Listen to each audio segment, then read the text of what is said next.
Bond order అయిపోయిన తర్వాత coordinate covalent bond మీద కొన్ని బిట్స్ చెప్పాలమ్మా. దాని మీద అసలు కోఆర్డినేట్ కోలన్ బాండ్ ఒకసారి కాన్సెప్ట్ సెర్చ్ చూద్దాం. కోఆర్డినేట్ కోలన్ బాండ్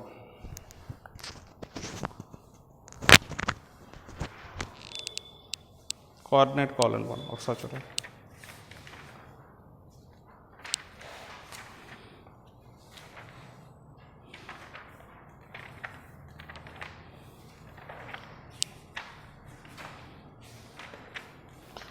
నేను లెవెల్ 1లో బిట్లు చెప్తున్నాను. లెవెల్ 2 మరి అవి చేస్తున్నారో లేదో ఒకసారి చూసుకోండి. ఒకసారి కోఆర్డినేట్ లెవెల్ 2 లెవెల్ 3లో ఉన్న బిట్స్ ఈరోజు ఆఫ్టర్నూన్ కౌన్సిలింగ్ అవర్ తీసుకుంటాను, చూసుకోండి ఒకసారి.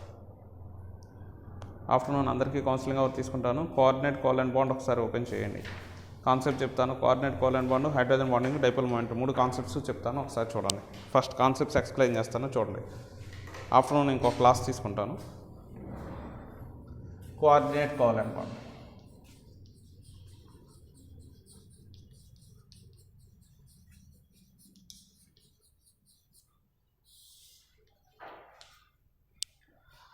కోఆర్డినేట్ కోలన్ బాండ్ అండి. కోఆర్డినేట్ కోలన్ బాండ్ అంటే ఏంటి? ఇప్పుడు ఆల్రెడీ ఇది మనం డిస్కస్ చేస్తున్నామండి. H2O ఆక్సిజన్ దగ్గర లోన్ పెయిర్స్ ఉంటాయి. H+ దానికి ఎలక్ట్రాన్ డిఫిషియన్సీ ఉంటుందండి. సో స్టెబిలిటీ కోసం తనకు ఒక లోన్ పెయిర్ కావాలి. H+కి స్టెబిలిటీ కోసం H+కి ఒక ఎలక్ట్రాన్ పెయిర్ అవసరం అవుతుందండి. H2O ఏం చేస్తుందంటే తన దగ్గర ఉన్న లోన్ పెయిర్ని దీనికి డొనేట్ చేస్తుంది. ఈ ఎలక్ట్రాన్ పెయిర్ని 2 స్పీసీస్ కూడా ఈక్వల్గా షేర్ చేసుకుంటాయి. ఈ విధంగా బాండ్లో ఇన్వాల్వ్ అవుతున్నటువంటి 2 ఆటమ్స్లో ఒకటి మాత్రం ఎలక్ట్రాన్ పెయిర్ని కంట్రిబ్యూట్ చేసి ఆ ఎలక్ట్రాన్ పెయిర్ని 2 ఆటమ్స్ కనుక ఈక్వల్గా షేర్ చేసుకున్నట్లయితే దాన్ని మనం ఏమనిపిస్తాం అంటే కోఆర్డినేట్ కోలన్ బాండ్ అనిపిస్తాం. ఈ కోఆర్డినేట్ కోలన్ బాండ్ని మనం యారో మార్క్తో ఇండికేట్ చేస్తామండి. ఎలక్ట్రాన్ పెయిర్ ఇచ్చేటటువంటి దాన్ని ఏమనిపిస్తాం అంటే డోనార్ అని పిలుస్తాం. షేర్ చేసుకునే దాన్ని ఏమనిపిస్తాం అంటే యాక్సెప్టార్ అని పిలుస్తాం. It is the donor and it is the acceptor. So ఈ కోఆర్డినేట్ కోలన్ బాండ్కి ఎగ్జాంపుల్ ఏంటంటే H3O+ అండి. ఇంకోటి NH4+. NH4+లో ఎలక్ట్రాన్ పెయిర్ని డొనేట్ చేసేటటువంటిది ఏంటండి NH3, తీసుకునేది ఏంటండి H+. ఈ రెండింటి మధ్య కోఆర్డినేట్ కోలన్ బాండ్ ఫార్మేషన్ అనేది ఈ విధంగా ఉంటుందండి. అలాగే ఇంకా బెస్ట్ ఎగ్జాంపుల్స్ చెప్తాను, చూడండి. సెకండ్ ఇయర్లో మీకు కాంప్లెక్స్ కాంపౌండ్స్ అని కొన్ని కాన్సెప్ట్స్ వస్తాయండి. CONH3 taken 6 times Cl3. ఇలా కోఆర్డినేషన్ స్పియర్, వీటిని కాంప్లెక్స్ కాంపౌండ్స్ అని పిలుస్తారండి. ఇలా కోఆర్డినేషన్ స్పియర్లో ఉన్నటువంటి వాటిని ఇలా స్క్వేర్ బ్రాకెట్లో ఉన్నటువంటి వాటిని కోఆర్డినేషన్ స్పియర్ అని పిలుస్తాం. కోఆర్డినేషన్ స్పియర్ అని పిలుస్తామండి స్క్వేర్ బ్రాకెట్లో ఉన్నటువంటి దాన్ని. సో దీంట్లో ఉండేటువంటి ఏంటంటే కోఆర్డినేట్ కోలన్ బాండ్స్ అండి. దీంట్లో ఉండే బాండ్స్ కోఆర్డినేట్ కోలన్ బాండ్స్. ఇవి సెంట్రల్ మెటల్ ఆటంతో ఎప్పుడూ కూడా కోఆర్డినేట్ కోలన్ బాండ్ ఫామ్ చేస్తాయి. వీటిని కాంప్లెక్స్ కాంపౌండ్స్ అని పిలుస్తామండి. ఈ బయట ఉన్నాయన్నీ కూడా అయానిక్ బాండ్తో ఉంటాయండి. మధ్యలో ఉన్నాయన్నీ కూడా ఈ స్క్వేర్ బ్రాకెట్లో ఉన్నటువంటి అన్నీ కూడా ఏంటంటే కోఆర్డినేషన్ బాండ్తో ఉంటాయి, కోఆర్డినేట్ కోలన్ బాండ్తో ఉంటాయి. దట్ ఈస్ కాల్డ్ డేటివ్ బాండ్తో ఉంటాయండి. ఇవి కాంప్లెక్స్ కాంపౌండ్స్. ఇలా వచ్చిన కాంప్లెక్స్ కాంపౌండ్లో ఖచ్చితంగా మీకు కోఆర్డినేట్ కోలన్ బాండ్ ఉంటుంది. ఇంకొక ఎగ్జాంపుల్ చూడండి. CuNH3 taken 4 times SO4. దీంట్లో కూడా ఈ సెంట్రల్ మెటల్ ఆటం ఒకటి ఉండదండి. అంటే మీకు సెకండ్ నేను కాంప్లెక్స్ కాంపౌండ్స్ చెప్తాను. కాంప్లెక్స్ కాంపౌండ్స్ చెప్పేటప్పుడు దాంట్లో మీకు అర్థమైందండి. ఈ సెంట్రల్ మెటల్ ఆటం ఉంటుందండి. ఈ సెంట్రల్ మెటల్ ఆటం చుట్టూ NH3 ఉంటాయండి. NH3 దేంతో ఉంటాయంటే కోఆర్డినేట్ కోలన్ బాండ్స్తో ఉంటాయండి.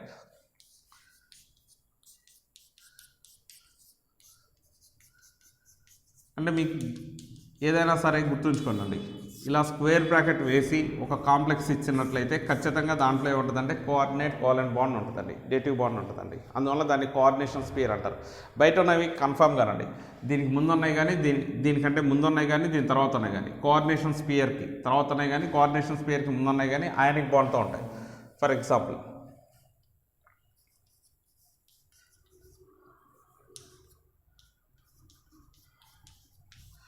లోపల కోఆర్డినేట్ కోలన్ బాండ్ కన్ఫామ్గా ఉంటుందండి, ముందున్నాయి అయానిక్ బాండ్ అండి. ఇక్కడ నేను మాట్లాడేది దీని గురించే మాట్లాడుతున్నాను. దానికి ముందున్నాయి కానీ దాని తర్వాత ఉన్నాయి కానీ కన్ఫామ్గా అయానిక్ బాండ్తో ఉంటాయి. అర్థమవుతుందా? సో ఈ లోపల ఉన్నాయి మాత్రం కంపల్సరీ కోఆర్డినేట్ కోలన్ బాండ్తో ఉంటాయండి. వీటి మీద ఏమైనా బిట్స్ రావచ్చేమో ఒకసారి చూసుకోండి. అండ్ నెక్స్ట్ హైడ్రోజన్ బాండింగ్ అండి, ఇది కొంచెం ఇంపార్టెంట్. హైడ్రోజన్ బాండింగ్ ఆల్రెడీ మీకు చెప్పానండి. హైడ్రోజన్ బాండ్ అంటే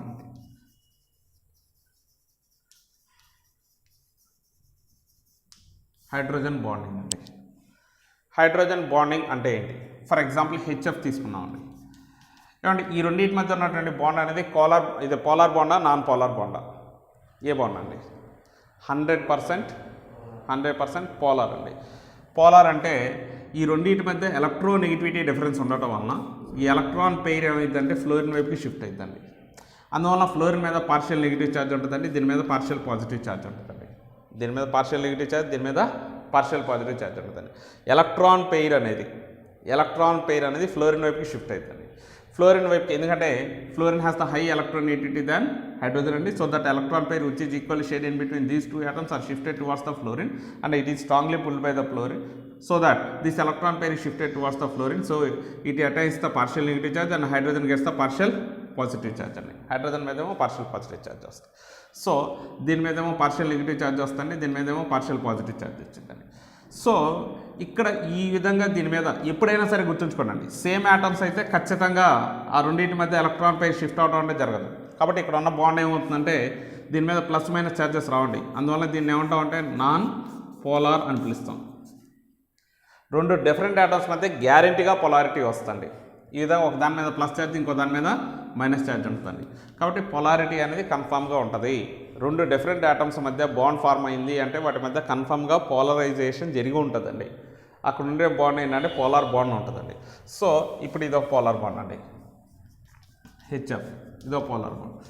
ఈ విధంగా హెచ్ఎఫ్ కనుక మనం తీసుకున్నట్లయితే మీకు ఏమవుతుందంటే ఇప్పుడు ఈ రెండింటి మధ్య వీక్ అట్రాక్టివ్ ఫోర్సెస్, ఈ ఫ్లోరిన్కి హైడ్రోజన్ మధ్య వీక్ అట్రాక్టివ్ ఫోర్స్, ఈ ఫ్లోరిన్కి హైడ్రోజన్ మధ్య వీక్ అట్రాక్టివ్ ఫోర్స్, ఈ ఫ్లోరిన్కి హైడ్రోజన్ మధ్య వీక్ అట్రాక్టివ్ ఫోర్సెస్ అండి.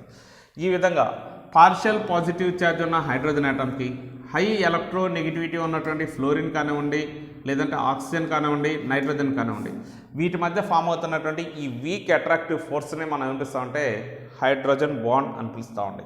అర్థమవుతుందా? The week attractive force which is exist in between partially positively charged hydrogen atom and high electro negative element like fluorine, oxygen and nitrogen. The weak attractive force which is existed in between partially positively charged hydrogen atom and high electronegative element like fluorine, oxygen and nitrogen. It is called, మనం ఏం పిలుస్తాం అన్నట్లయితే it is called hydrogen bonding. ఏమండి ఇక్కడ ఉన్నటువంటి ఈ week attractive ఫోర్స్ని ఇప్పుడు ఏం పిలుస్తాం? హైడ్రోజన్ బాండ్ అని పిలుస్తాం. ఈ హైడ్రోజన్ బాండ్ అనేది 2 టైప్స్గా ఉంటుంది. ఆల్రెడీ మీకు ఒకసారి చెప్పింది నేనండి, 2 టైప్స్గా ఉంటుంది. ఒకటి ఏంటంటే ఇంటర్ మాలిక్యులర్ హైడ్రోజన్ బాండ్, ఇంకోటి ఇంట్రామాలిక్యులర్ హైడ్రోజన్ బాండ్. రెండు మాలిక్యూల్స్ మధ్య ఎగ్జిస్ట్ అవుతున్నటువంటి హైడ్రోజన్ బాండ్ని ఇంటర్మాలిక్యులర్ హైడ్రోజన్ బాండ్ అంటాం. The hydrogen bond which is exist in between 2 atoms, 2 molecules అండి. అర్థమవుతుందా? 2 మాలిక్యూల్స్ మధ్య ఎగ్జిస్ట్ అయ్యేదాన్ని ఇంటర్మాలిక్యులర్ హైడ్రోజన్ బాండ్ అంటాం. ఇంట్రామాలిక్యులర్ హైడ్రోజన్ బాండ్ అంటే ఏంటండి? ఇంట్రామాలిక్యులర్ హైడ్రోజన్ బాండ్ అంటే ఏంటండి? ఇంట్రామాలిక్యులర్ హైడ్రోజన్ బాండ్ అంటే ఒకే మాలిక్యూల్లో కనుక హైడ్రోజన్ బాండ్ ఎగ్జిస్ట్ అయితే దాన్ని ఏమిస్తామంటే ఇంట్రామాలిక్యులర్ హైడ్రోజన్ బాండ్ అని పిలుస్తాం. ఒకే మాలిక్యూల్ అయితే ఇంటర్ అండి, 2 మాలిక్యూల్స్ మధ్య అయితే ఇంటర్ అండి. అర్థమవుతా? 2 మాలిక్యూల్స్ మధ్య అయితే ఇంటర్ అని పిలుస్తాం. ఒకే మాలిక్యూల్ అయితే ఏమనిపిస్తామండి ఇంట్రా. ఆర్థో ఫ్లోరోఫినాల్ అండి, ఆర్థో నైట్రోఫినాల్ అండి, ఆర్థో నైట్రోఫినాల్. అలాగే సాలిసిలాల్డిహైడ్, ఆర్థోహైడ్రాక్సీ బెంజాల్డిహైడ్ అని పిలుస్తాం. ఇవన్నీ మీకు కొంచెం ఈ నేమ్స్ అన్ని సెకండ్ ఇయర్కి వస్తే ఫెమిలియర్ అవుతాయండి. Orthohydroxy benzaldehyde is called salicylaldehyde అండి, ఆర్థోఫ్లోరోఫినాల్ అండి, ఆర్థోనైట్రోఫినాల్ అండి. వాటిలో ఉండేది ఏంటంటే ఇంట్రామాలిక్యులర్ హైడ్రోజన్ బాండ్. వీటికండి హెచ్ఎఫ్ కానివ్వండి, H2O కానివ్వండి, NH3 కానివ్వండి, all these are the examples. వీటి మీద అప్లికేషన్స్ చూద్దాం మాస్టర్. మనకి బిట్స్ రూపంలో ఆబ్జెక్టివ్లు అడిగితే అప్లికేషన్స్ అడుగుతాడండి. ఒకసారి చూద్దాం. అసలు ఒక H2O మాలిక్యూల్ అనేది ఎన్ని హైడ్రోజన్ బాండ్ ఏర్పరచగలదు అండి? దీని పార్షియల్ పాజిటివ్ ఛార్జ్, దీని మీద పార్షియల్ నెగిటివ్, మరి దీని మీద పార్షియల్ పాజిటివ్ ఛార్జ్, దీనివల్ల దీని మీద పార్షియల్ నెగిటివ్, అంటే 2 units of partial negative charge ఉంటుందండి. అర్థమవుతుంది? ఎందుకంటే ఏమంటే దీని 2 యూనిట్స్ ఆఫ్ ప్లస్ ఛార్జ్ అనుకుందాం, దీని మీద ఏంటంటే 2 యూనిట్స్ ఆఫ్ నెగిటివ్ ఛార్జ్. మరి ఇటువైపు ఉన్న ఎలక్ట్రాన్ పెయిన్ కూడా ఇది లాక్కుంటుందిగా, అప్పుడు ఇంకో 2 యూనిట్స్ వస్తుందిగా, కాబట్టి 4 యూనిట్స్ ఆఫ్ నెగిటివ్ ఛార్జ్. దీని మీద ఎంత ఉంటుందండి? 2 యూనిట్స్ ఆఫ్ పాజిటివ్ ఛార్జ్ అనుకుందాం. అయితే నేను ఇప్పుడు దీన్ని ఇలా రాస్తాను, అర్థం అవడం కోసం మీకు న్యూమరిక్స్ వేస్తానండి. ఇది 2 యూనిట్స్ ఆఫ్ ప్లస్ అనుకోండి, ఇది 2 యూనిట్స్ ఆఫ్ మైనస్ అయింది. మరి ఈ ఎలక్ట్రాన్ పెయిర్ని కూడా ఆక్సిజన్ లాగేసుకుంటుంది కదా, మరి అలాంటప్పుడు దీని మీద 2 యూనిట్స్ ప్లస్ ఛార్జ్ వస్తే దీని మీద 2 యూనిట్స్ మైనస్ ఛార్జ్ వస్తుంది. మొత్తం మీద ఎంత వస్తుంది? 4 యూనిట్స్. కాబట్టి దీని మీద ఏమవుతుందండి? 4 units of partial negative charge వచ్చింది. దీని మీద ఏమవుతుంది అన్నట్లయితే ఒకసారి ఇలా చూడండి, దీని మీద పార్షియల్ పాజిటివ్ పార్షియల్ నెగిటివ్, మరి దీని మీద పార్షియల్ పాజిటివ్, మరి దీనివల్ల దీనికి పార్షియల్ నెగిటివ్ అంటే ఏమవుతుంది? ఇలా వస్తుంది. అర్థమవుతుంది. సో ఇప్పుడు ఈ ఆక్సిజన్ ఇటు పక్కన ఉన్న హైడ్రోజన్తో మీకు హైడ్రోజన్ బాండ్ ఏర్పరిచింది. మరి ఈ హైడ్రోజన్ దాని కింద ఉన్నటువంటి ఆక్సిజన్తో హైడ్రోజన్ బాండ్ ఏర్పరుస్తుందిగా. మరి ఈ హైడ్రోజన్ ఇటువైపు ఉన్న ఆక్సిజన్తో హైడ్రోజన్ బాండ్ ఏర్పరచుకొని ఉండొచ్చుగా. మరి ఈ ఆక్సిజన్ దానిపైన ఉన్నటువంటి వాటర్ మాలిక్యూల్లో ఉన్నటువంటి హైడ్రోజన్తో అది హైడ్రోజన్ బాండ్ ఫామ్ చేసుకొని ఉండొచ్చుగా. కాబట్టి ఒక వాటర్ మాలిక్యూల్ అనేది ఒక H2O ఎన్ని హైడ్రోజన్ బాండ్ ఏర్పరచగలదు చూడండి. ఇటువైపు ఒకటి, ఇటువైపు ఒకటి, ఇటువైపు ఒకటి, ఇటువైపు ఒకటి అండి. ఎన్ని హైడ్రోజన్ బాండ్ ఫామ్ చేస్తుందండి? 4 హైడ్రోజన్ బాండ్స్ అండి. 1 water molecule can form the 4 hydrogen bonds అండి. 4 హైడ్రోజన్ బాండ్స్ గుర్తుంచుకోండి. ఒక వాటర్ మాలిక్యూల్ అనేది 4 హైడ్రోజన్ బాండ్ ఫామ్ చేస్తాను. 1 water molecule forms the 4 hydrogen bonds. It's the very very very very important అండి. And next ఏమంటే ఇప్పుడు ఒకసారి ఇలా చూడండి మాస్టర్.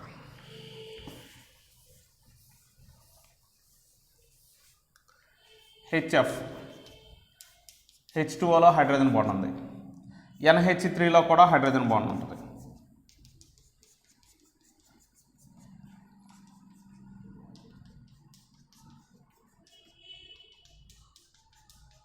ఈ హైడ్రోజన్ బాండ్ స్ట్రాంగ్గా ఉంటుందా, ఈ హైడ్రోజన్ బాండ్ స్ట్రాంగ్గా ఉంటుందా, ఈ హైడ్రోజన్ బాండ్ స్ట్రాంగ్గా ఉంటుందా?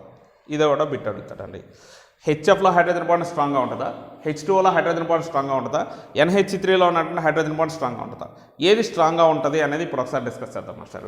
ఏమండి, ఫ్లోరిను, ఆక్సిజను, నైట్రోజన్ వీటిల్లో దేనికి ఎలక్ట్రోనెగటివిటీ ఎక్కువ? ఫ్లోరిన్, ఎఫ్ అండి. తర్వాత ఆక్సిజన్ అండి, తర్వాత నియర్లీ నైట్రోజన్ అండి. కాబట్టి ఇప్పుడు ఈ రెండిట్లో షేర్ చేసుకున్న ఎలక్ట్రాన్ పెయిర్ని బలంగా ఫ్లోరిన్ తన వైపుకి అట్రాక్ట్ చేయగలదండి. అంటే దీని మీద 3 units of partial negative charge వస్తే దీని మీద 3 units of partial positive charge వచ్చిందండి. ఎగ్జాంపుల్గా చెప్తున్నాను. మరి ఈ రెండింటితో కంపేర్ చేసినప్పుడు అంటే ఫ్లోరిన్ ఆక్సిజన్ కంపేర్ చేయండి. దీనికి కొంచెం ఎలక్ట్రోనెగటివిటీ తక్కువ, ఈ ఎలక్ట్రాన్ పెయిర్ని తన వైపు లాక్కుంటుంది, కానీ ఫ్లోరిన్ అంత బలంగా లాక్కోలేదుగా. కాబట్టి దీని మీద 2 units of partial negative charge, దీని మీద 2 units of partial positive charge అనుకుందాం. దీని మీద 1 యూనిట్ ఆఫ్ ఆక్సిజన్తో కంపేర్ చేస్తే దీంట్లో కొంచెం తక్కువ ఉంటుందని అనుకుందామండి. అందువల్ల ఇలా వచ్చిందండి. ఇప్పుడు ఇది ఒకసారి చూడండి, మరి ఇలా ఉంటుందిగా. ఎగ్జాంపుల్గా చెప్తున్నాను. ఇప్పుడు చూడండి, ఇక్కడ వచ్చేటటువంటి నెగిటివ్ ఛార్జ్, ఇక్కడ వచ్చేటువంటి నెగిటివ్ ఛార్జ్ని కంపేర్ చేసినప్పుడు ఇక్కడ ఉన్నటువంటి నెగిటివ్ ఛార్జ్ అనేది ఎక్కువ ఉంటుందండి. అర్థమవుతుందా? తర్వాత ఇదండి అర్థమవుతుంది. అప్పుడు ఇక్కడ ఫామ్ అవుతున్న బాండ్ ఎలా ఉంటుందండి? ఈ రెండింటి మధ్య దీని మీద నెగిటివ్ ఛార్జ్ ఎక్కువ ఉంది, దీని మీద పాజిటివ్ ఛార్జ్ ఎక్కువ ఉంది. కాబట్టి ఈ రెండింటి మధ్య ఉండే అట్రాక్టివ్ ఫోర్స్ ఎలా ఉంటుందండి? ఎక్కువగా ఉంటుంది. ఈ రెండింటి మధ్య ఉండే అట్రాక్టివ్ ఫోర్స్ ఎక్కువ ఉంటుంది. తర్వాత ఈ రెండింటి మధ్య ఎందుకని ఇలా జరిగింది? దీనికి ఎలక్ట్రోనెగటివిటీ ఎక్కువ ఉంది కాబట్టి. అర్థమవుతుందా? కాబట్టి స్ట్రాంగెస్ట్ హైడ్రోజన్ బాండ్ ఈ రెండింటి మధ్య అట్రాక్టివ్ ఫోర్సెస్ ఎక్కువగా ఉంటాయండి, బలంగా ఉంటాయండి. ఈ రెండింటి మధ్య అట్రాక్టివ్ ఫోర్సెస్ అండి. సో ఈ మూడింటి మధ్య ఉన్న అట్రాక్టివ్ ఫోర్సెస్ని కంపేర్ చేస్తే ఇక్కడ స్ట్రాంగెస్ట్ హైడ్రోజన్ బాండ్ ఉంటుందండి. అట్రాక్టివ్ ఫోర్సెస్ ఎక్కువ ఉంటాయి, తర్వాత దీంట్లో ఉంటాయండి. అర్థమవుతుందా? సో ఈ మూడింటి మధ్య ఉన్నటువంటి అట్రాక్టివ్ ఫోర్సెస్ని కంపేర్ చేసినప్పుడు ఇక్కడ ఉన్నటువంటి అట్రాక్టివ్ ఫోర్సెస్ ఎక్కువ ఉంటాయి కాబట్టి ఇక్కడ స్ట్రాంగెస్ట్ అవుతుందండి. తర్వాత ఇదండి జరిగేటటువంటిది. సో స్ట్రాంగెస్ట్ హైడ్రోజన్ బాండ్ హెచ్ఎఫ్లో ఉంటుంది మాస్టర్. హెచ్ఎఫ్ అండి, తర్వాత H2 అండి, తర్వాత NH3 అండి. కంపారిజన్ గుర్తుంచుకోండి. అర్థమవుతుందా? సో హైడ్రోజన్ బాండ్స్ హెచ్ఎఫ్లో స్ట్రాంగ్గా ఉంటుంది. తర్వాత ఇదండి. మరి హైడ్రోజన్ బాండ్స్ ఎక్కువగా దేంట్లో ఉంటాయి? ఇక్కడ ఒకసారి చూడండి మాస్టర్. హెచ్ఎఫ్ అయితే ఓన్లీ 2 హైడ్రోజన్ బాండ్స్ ఏర్పరచగలదు. ఏమండి, నేను ఇప్పుడు స్ట్రాంగెస్ట్ అని మాట్లాడలా, నెంబర్ ఆఫ్ హైడ్రోజన్ బాండ్స్ అని మాట్లాడుతున్నాను. Number of hydrogen bonds HF అనుకోండి, ఇటు ఒకటి ఉండదు, 2 ఉంటాయి. H2Oలో అయితే ఇందాక ఎక్స్ప్లెయిన్ చేశానండి. ఎన్ని వస్తాయి? 4. మరి NH3లో ఎన్ని వస్తాయి మాస్టర్? 3 వస్తాయి.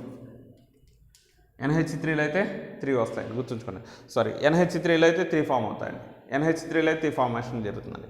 సో ఏమంటే ఇక్కడ నెంబర్ ఆఫ్ హైడ్రోజన్ బాండ్స్ H2Oలో అయితే 4 వస్తాయండి, హెచ్ఎఫ్లో అయితే 2 వస్తున్నాయండి, NH3లో అయితే 3 వస్తాయి మాస్టర్, అంతకంటే ఎక్కువ రావు.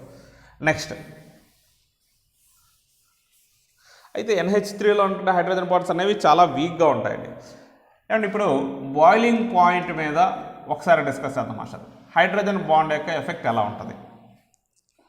ఏదైనా ఒక మాలిక్యూల్ బాయిల్ అవ్వాలంటే ఏం చేయాలి? ఫర్ ఎగ్జాంపుల్ ఇప్పుడు HF ఉందండి, ఇది బాయిల్ అవ్వాలి అంటే ఎప్పుడైనా సరే ఇది లిక్విడ్ స్టేట్లో ఉండదండి. HF it is present in liquid state due to presence of hydrogen bonds.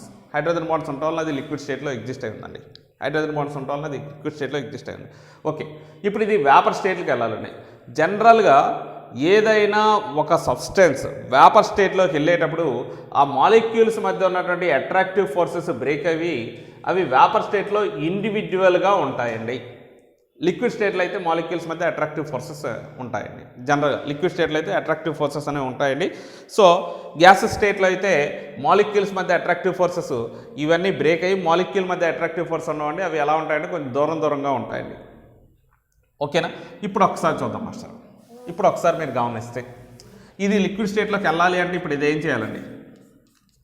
ఈ రెండింటి మధ్య ఉన్న అట్రాక్టివ్ ఫోర్సెస్ని బ్రేక్ చేయాలి.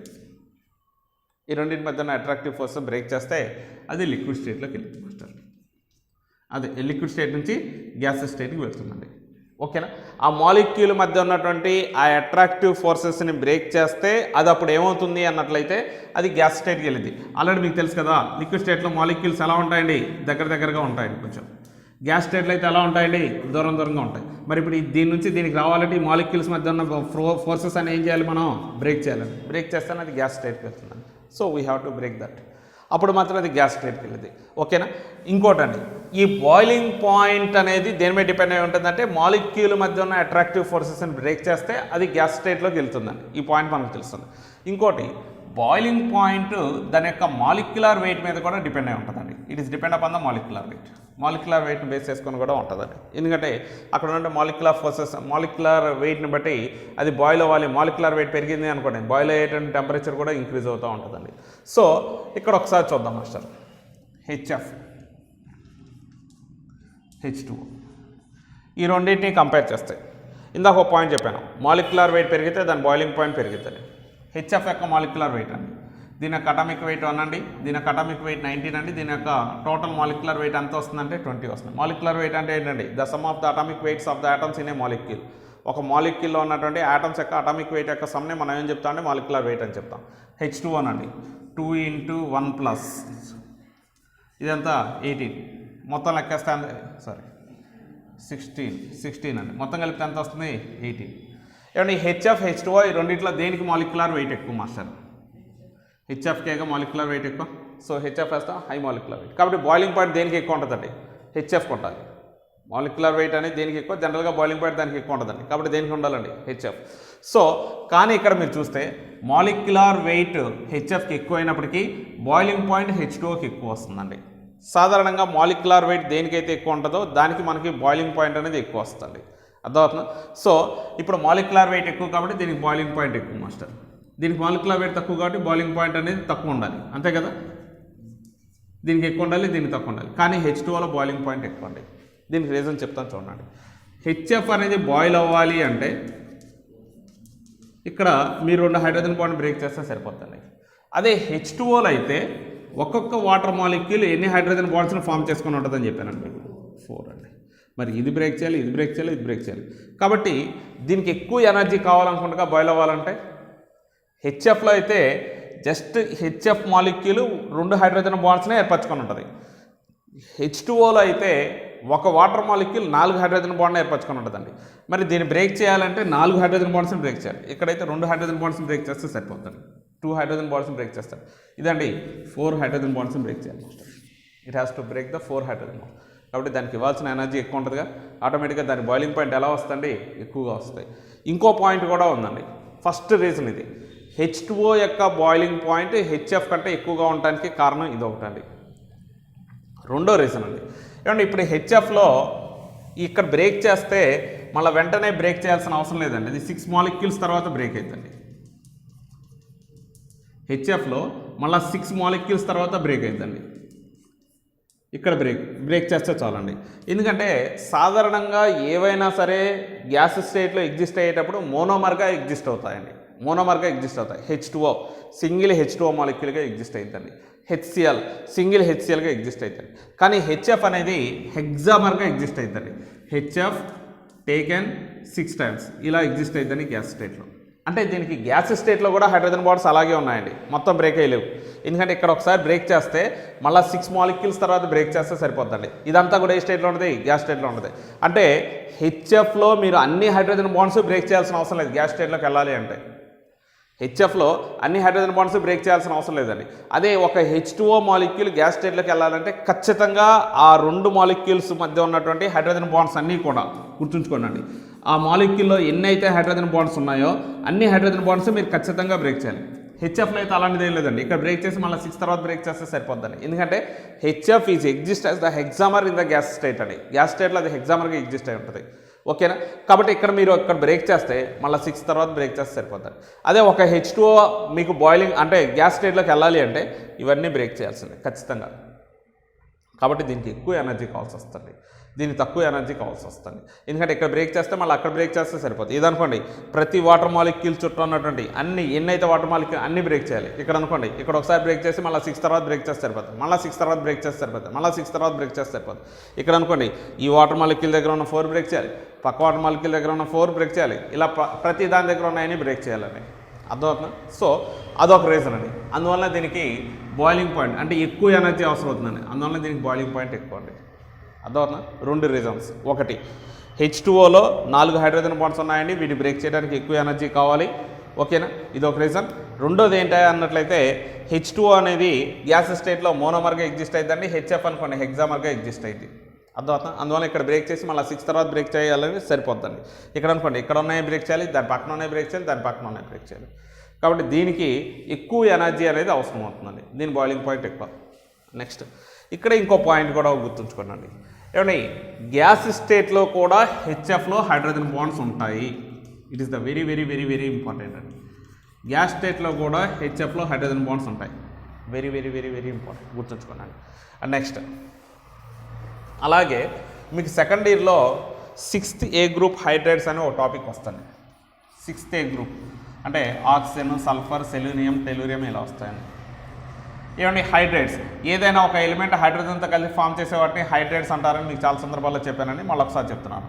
ఏదైనా ఒక ఎలిమెంట్ హైడ్రోజన్తో కలిసి ఫామ్ చేసే కాంపౌండ్స్ని హైడ్రేట్స్ అంటారు. ఇప్పుడు ఆక్సిజన్ ఉంది, హైడ్రోజన్తో కలిసి ఫామ్ చేస్తే H2, ఇది H2S, ఇది H2SE, ఇది H2TE అండి. H2TE అండి. ఓకేనా? సాధారణంగా ఇప్పుడు వీటిని కనుక తీసుకొని వెళ్తే H2Oకి అయితే మాలిక్యులర్ వెయిట్ 18 అండి. దీనికి వచ్చేసరికి ఎంత ఉంటుందంటే 34 ఉంటుందండి. దీనికి వచ్చేసరికి ఇంకా ఉంటుందండి, 60 పైన ఉంటుందండి. దీనికి వచ్చేసరికి ఒక 90 దాకా ఉంటుందండి. అందువల్ల గ్రాడ్యువల్గా కిందకి వెళ్ళే కొలది కూడా బాయిలింగ్ పాయింట్ ఏమవ్వాలండి, ఇంక్రీజ్ అవ్వాలి.